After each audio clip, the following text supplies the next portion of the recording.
कहानी वाली काजल आ चुकी है आप सबके बीच। अपनी गुणवत्ता पर खुद ही प्रश्न चिन्ह लगा रही हूँ। उस घड़ी को कोसने लगी जब शशि से प्रथम परिचय हुआ था उसका। उसके लिए पति, बच्चे, मान प्रतिष्ठा सब दांव पर लगा दी। न जाने मोह कर्म की एक ऐसी विडंबना है। जी हाँ, आज की कहानी का ये थोड़ा सा अंश मैंने आपको सुनाया। आज की कहानी का शीर्षक है अनेक रूप मोह के। अनेक रूप मोह के। सुनते हैं कहानी। राशन कार्ड रिन्यू कराने के लिए दर्शना जी के पति कई बार उनको कह चुके थे। पिछले 2-3 दिन से तो रोज़ ऑफिस जाते हुए एक बार याद दिलाना मानो उनका नियम ही बन चुका था। मगर दर्शना तो हर रोज़ भूल जाती थी। आज नाश्ता निपटाकर बच्चों को स्कूल भेजकर वह शीघ्र जल्दी तैयार होने लगी। हाथ मुंह धोकर कपड़े बदले। जूड़ा बनाते समय अपने काले बालों की तरफ देखकर हौले से मुस्कुरा उठी। इस उम्र में भी बालों में सफ़ेदी नहीं झांक सकी है। दर्शना जी, आप झूठ बोलती हैं, सच बताइए ना, आपकी उम्र कितनी है? अक्सर लोगों के कौतूहल पर मन ही मन आनंदित होती हुई दर्शना इस प्रश्न पर खिलखिला उठती और दूध धवल दंत पंक्ति सामने वाले को अपनी ओर अपलक देखने और अवाक होने के लिए मजबूर कर देती। सामान्य सी दिखने वाली दर्शना में बांध लेने जैसा आकर्षण नहीं होता तो वो आज हरेक की चर्चा का विषय नहीं बनी होती। गुणों और मधुर स्वभाव के कारण उसमें सहनशीलता भी तो गजब की है। उसकी सुगढ़ता के तो उदाहरण दिए जाते हैं मोहल्ले में।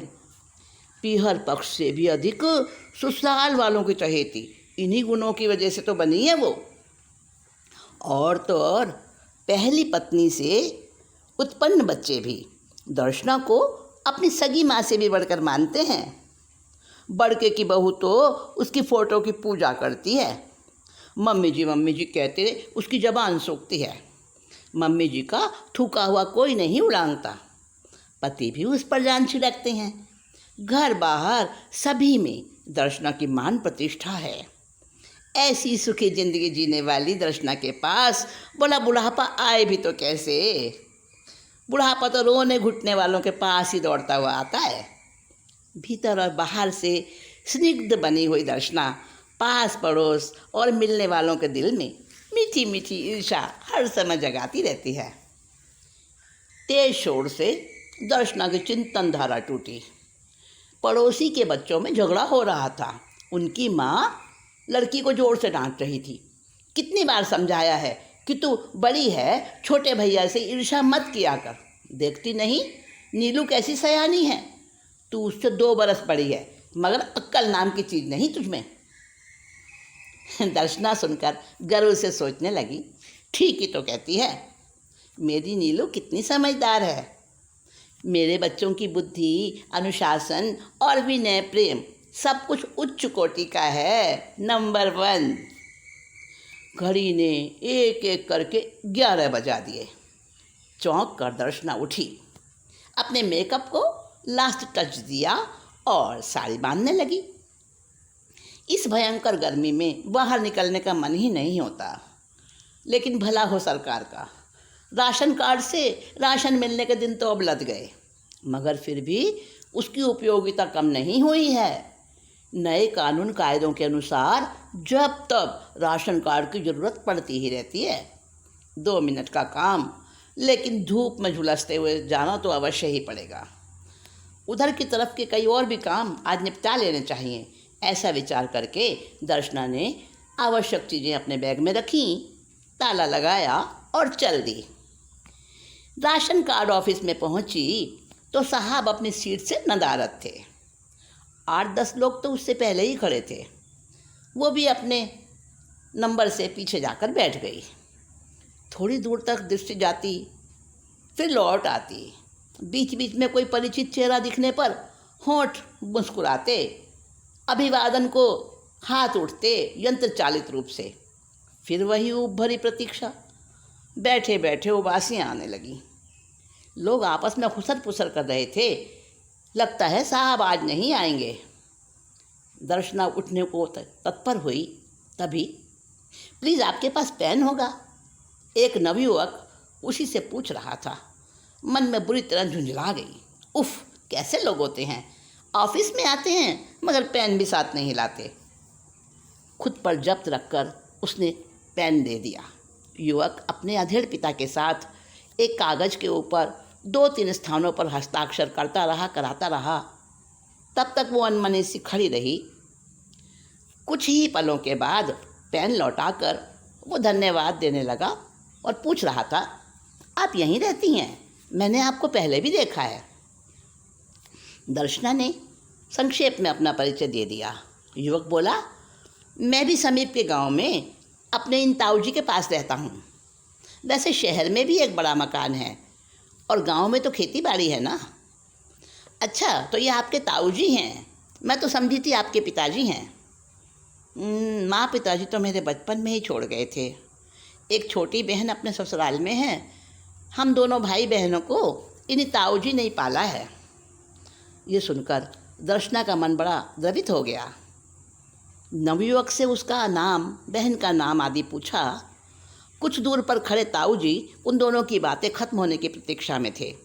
सिर पर पड़े तौलिए से बार बार अपना पसीना पोंछते उधर ही देख रहे थे। शशिकांत ने दर्शना से कहा, कई बार आपको पहले भी देखा है। जब भी आपको देखता हूँ ना तो मुझे बहुत अच्छा लगता है। ऐसा लगता है जैसे जैसे जैसे मुझे मेरी लौटी खोई हुई माँ मिल गई हो। कहते कहते शशि के नैन भर आए। दर्शना का हृदय गदगद हो गया। एकदम से उसके मुंह से निकला, हाँ बेटा, मुझे अपनी माँ ही समझो। जब मन उदास हो ना तो चले आना माँ के पास। अभी नाकों में पानी मत लाना कभी। शशिकांत ने वृद्ध ताऊजी से अपनी एक परिचित कहकर बात कराई। उन्होंने शशि और शारदा के प्रति दर्शना के दिल में और भी ज़्यादा स्नेह और करुणा भाव अपनी बातों से उत्पन्न कर दिया। घर लौटते समय दर्शना बहुत प्रसन्न थी। 3 के बजाय 4 बेटों की और एक नहीं बल्कि 2 बेटियों की माँ बनकर। हर घड़ी हर क्षण उसकी नज़रों में शशि का सूखा सूखा मुंह घूमता रहता। आंसुओं से भरी उसकी बड़ी बड़ी आंखें भुला नहीं पा रही थी उसको। चलते समय जब शशि ने उसके पाँव छुए तब तो दर्शना सचमुच ही निहाल हो गई। उसके मन में विचार आया, सौतेले बच्चों को माँ की कमी कभी नहीं अनुभव होने दी मैंने, तो क्या 2 अनाथ बच्चों की माँ नहीं बन सकती? क्या इन बच्चों को मैं माँ की ममता नहीं दे सकूँगी? अवश्य दे सकूँगी। फिर नीलू के पापा को भी कहाँ ऐतराज है। शशि के आने पर कितने उत्साह से भर जाते हैं। सभी बच्चों में शशि कैसा घुल मिल गया है। शशि भैया सारे परिवार का अनिवार्य हिस्सा बन गया है। दर्शना के दिल में न जाने कब ये संकल्प गहरे बैठ गया कि शशि के जीवन में कोई दुख, कोई अभाव नहीं रहना चाहिए। शारदा के पति और उसके ससुराल वाले भी दर्शना के घर आते जाते रहते थे। उसका छोटा मुन्ना तो दर्शना से इतना घनिष्ठ हो गया था कि उसे देखते ही अपने नन्हे नन्हे हाथ बढ़ाकर गोद में आने के लिए लपकता था। शारदा दर्शना के रूप में अपनी माँ को पाकर फूली नहीं समाती थी। दर्शना के पति कुछ दिनों से लखनऊ गए हुए थे। गर्मी की छुट्टियाँ थी, सो बच्चे भी अपने ननिहाल में थे।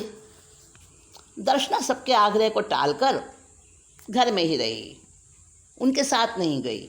उसने सोचा कि अगर मैं पीहल चली गई ना तो शशि बहुत अकेला हो जाएगा। उसके दुख की कल्पना से ही दर्शना ने मालूम क्यों सिहर उठती थी।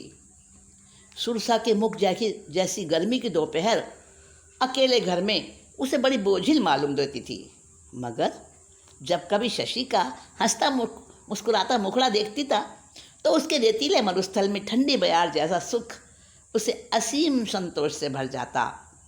नियम से शशि दिन में 1 बार तो जरूर आता और कभी कभी तो 2 चक्कर भी लगा देता। जब भी आता मम्मी के पैरों में धोख देता, कभी अपनी नटखट बातें सुनाकर हंसाता तो कभी ध्यानस्थ योगी की भांति योग निद्रा समाधि के कर्तव्य दिखाता था। उस समय उसकी भाव भंगिमा बहुत विचित्र से प्रतीत होती थी। कभी कभी तो दर्शना बोल उठती, बस बस कर शशि, शशि बस कर, मुझे डर लगता है। उसकी कपकपाहट को अनुभव करके वो और ज़्यादा ढोंग दिखाता। तब दर्शना कहती, हाँ मुझे खिजाने में तेरे को बहुत आनंद आता है, मैं जानती हूँ। जितना रोकूंगी उतना और अधिक करेगा। ले ले, मैं देखती ही नहीं, चली जाती हूँ यहाँ से। कहती हुई जब दर्शना रूठकर कमरे से बाहर चल देती तब वह दौड़ कर आता, उसको मनाता, उससे लिपट जाता। बिल्कुल छोटे बालक जैसा निष्कपट निर्मल आलिंगन। दर्शना भीतर तक वात्सल्य से ओतप्रोत हो जाती, न्योछावर हो जाती उसकी मोहक बाल लीला पर।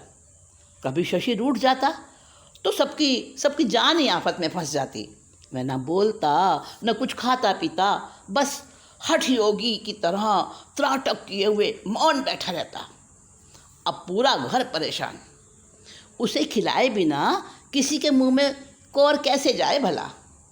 सब उसकी परिक्रमा करते हुए इर्द गिर्द घूमते, मनुहारे करते। जब सबको खूब छका लेता तब जोर से ठठा कर हंसता, और शशि के हंसते ही सबके भीतर में मानो प्राण लौट आते। किंतु ऐसी अवस्था बहुत कम ही बनती थी। शशि को क्रोध तो यदा कदा ही आता था। उस दिन दर्शना महंत जी के पास से आकर बालकनी में बैठी थी। उसके मस्तिष्क में भीषण आंधियाँ चल रही थी। परम ज्ञानी महंत जी ने निकट भविष्य में होने वाली किसी महा अनिष्टकारी दुर्घटना की ओर इंगित किया था। यह भी बतलाया था कि सबसे अधिक प्रिय व्यक्ति से संबंधित होगी वह दुर्घटना। दर्शना अपने को टटोल टटोल कर देख रही थी, जांच रही थी, ईमानदारी से स्वीकार कर रही थी कि वर्तमान समय में सर्वाधिक प्रिय उसके लिए शशिकांत है। बस ये सब कैसे हो गया? दबे पांव चलकर शशि उसके दिल के सिंहासन पर आकर कब बैठ गया, उसे खबर तक ना लगी। मन ही मन उसने ढेरों मनौतियाँ कर डाली। शशि को कुछ हो गया तो शायद मेरे प्राण ही निकल जाएंगे। उसी समय शशि ने पीछे से आकर दर्शना के गले में बाहें डाल दी, जोर से खिलखिलाया। तो भग्न हृदय वाली दर्शना अपने में लौट आई। उसका मलिन उदास मुख देखकर शशि ने कारण पूछा। नहीं बताने पर जिद ढार ली। आखिरकार दर्शना को बताना पड़ा। बात सुनते ही तो जोर से ठहाका लगाया उसने और हंसते हुए बोला, अरे मम्मी, मेरे से तो यमराज भी डर जाएगा। मुझे कुछ नहीं होने वाला, अब हंस दो, हंसो ना। थोड़ी देर इधर उधर की बातें करने के बाद शशि तो चला गया, मगर दर्शना चाह कर भी निश्चिंत नहीं हो पा रही थी। रात की अंधेरी छाया सब तरफ पसर चुकी थी, परंतु दर्शना भयभीत बनी नींद की मनोहारों में लगी थी। आज वो घर में बिल्कुल अकेली थी। बड़के की बहू अपनी भौजाई के मौसा जी के यहाँ गई हुई थी। अकेले में विचारों का प्रचंड तूफान दर्शना के भीतर चल रहा था। रह रहकर वो कांप उठती थी। पिछले कुछ दिनों से शशि का व्यवहार भी तो कुछ निराला हो गया था। आशंकाओं से दर्शना का दिल भरा हुआ था। उसे सहसा याद आ गया 2 दिन पहले का दृश्य। बहू और मुन्ना के साथ दर्शना शशि के पास बैठी थी। बात चल रही थी शशि के विवाह की। बहू ने कहा, शशि भैया, आपको कोई लड़की पसंद नहीं आती। शारदा बहन कह रही थी कि दोसा वालों को भी आपने इनकार कर दिया। क्या जीवन भर कवारे ही बैठे रहोगे? तुझे कैसी लड़की चाहिए, बता तो जरा, दर्शना ने पूछा। उसी समय मुन्ने ने कपड़े गंदे कर लिए तो उसकी माँ फुर्ती से उठ गई। अगर वहीं बैठी होती तो शशि की आंखों में उभरी चमक अवश्य देख लेती और उसके उत्तर को भी सुन लेती। अपने जैसी लड़की ढूंढकर ला सको ना तो। शशि के शब्दों से चौंक कर दर्शना ने उसके चेहरे पर नजर डाली तो हक्की बक्की रह गई। निर्लज्जता से उसे घूरता हुआ मुस्कुरा रहा था शशि। उसके दिल की धड़कन बढ़ने लगी। अच्छा हुआ कि बहू ने नहीं सुना। पसीने से दर्शना के सारे कपड़े भीग गए। आंखें तरेर कर उसने पूछा, क्या बोलता है? अब मेरा मेरा मतलब है मम्मी कि तुम्हारे जैसी प्यार करने वाली, हर बात में चतुर और मेरे दिल को अच्छी लगने वाली है ऐसी कोई नज़र में तो बोलो। चट मंगनी पट ब्याह। हंसते हुए वह बोला।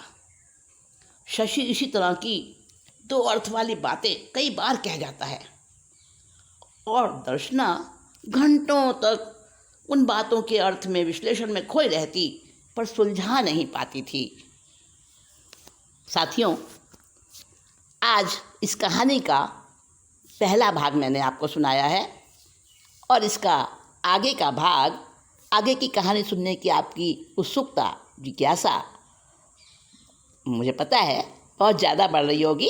हाँ, तो आज इतना ही कहकर आज की बात को विराम देती हूँ और बहुत जल्दी आगे की कहानी लेकर आऊँगी। तब तक के लिए काजल को